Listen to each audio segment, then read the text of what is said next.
This is Richard Wolff from Democracy at Work responding to another Ask Prof. Wolff question from our Patreon community. This question comes from Sunny Days, and it asks about private profit-driven economies.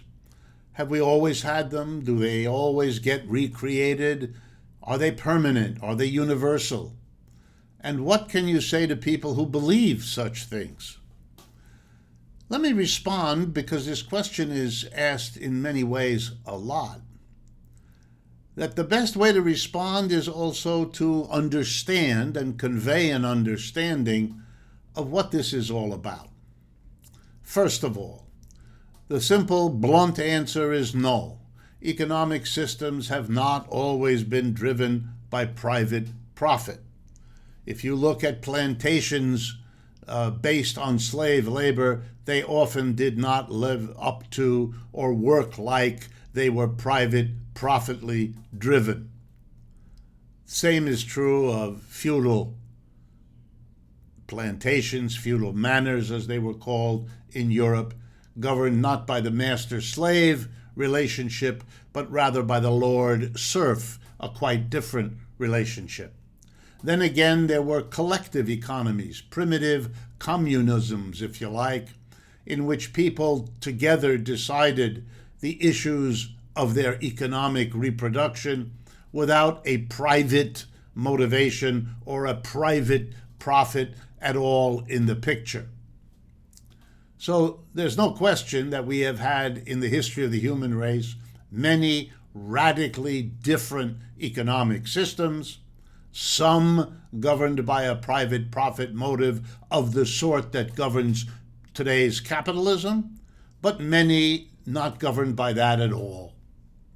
Having said that, let me quickly add that every economic system I know of has had within it people who believed that the best way to defend it, and indeed the best way to understand it, was as rooted in human nature. Therefore, the argument flowed, it is what it is, our economic system, because that's the human condition. It has always been the human condition, it always will be, and that therefore the economic system we live in is indeed permanent, universal, absolute.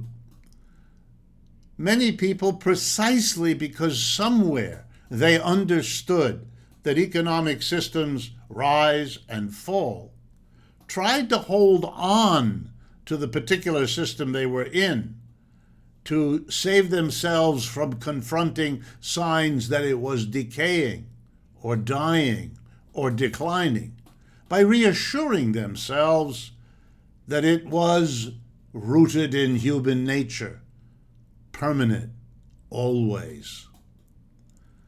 You know, it's sad, given that the history of the human race shows the rise and fall of very different economic systems, for anyone still at this late point in human history wanting to assert that the latest economic system, capitalism, is somehow going to do what none of the others were able to do, namely, be permanent, be forever, etc., etc.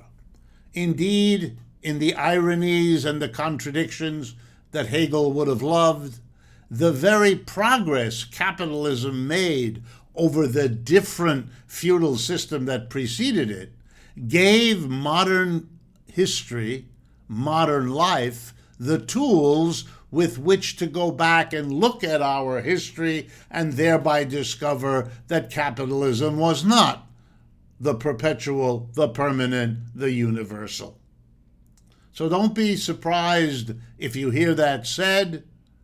It is a tendency of systems to imagine that they live forever. And the analogies to philosophy and religion and so on should be fairly obvious.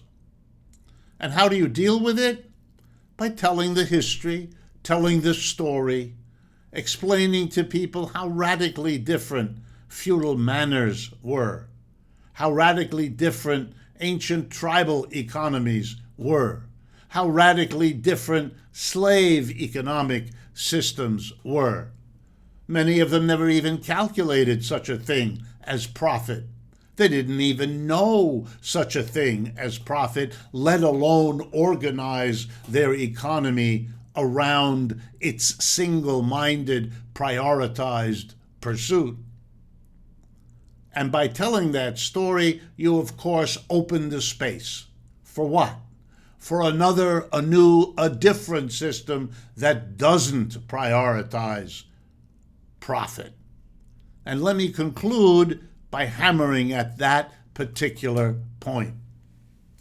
In every enterprise, factory, office, store, a tiny group of people, if it's a capitalist factory, office, or store, runs the show.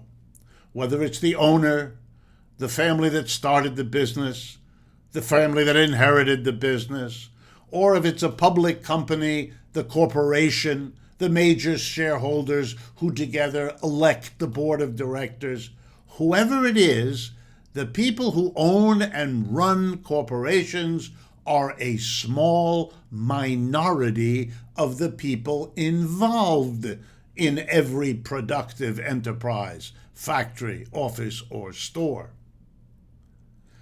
The majority are the employees, and they do the work, and they produce the profits. But the profits don't go to them. The profits go to that tiny minority at the top. The profits of General Motors are the property of the board of directors. It decides what to do with them.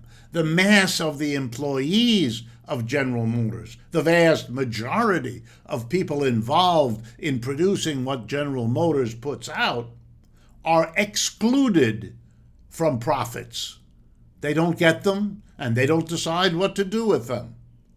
So to say that an enterprise should be driven by profit, that profit is its goal, that profit is its bottom line, is to give an exclusive privilege to a tiny minority who gather the profits into their own hands, becoming thereby the richest people in the society and the powerful elite that runs it.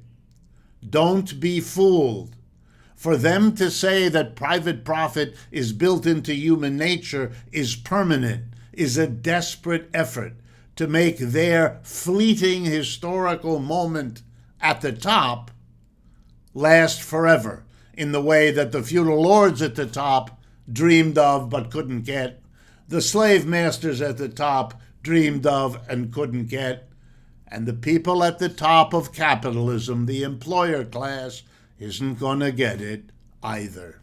This is Richard Wolff for Democracy at Work.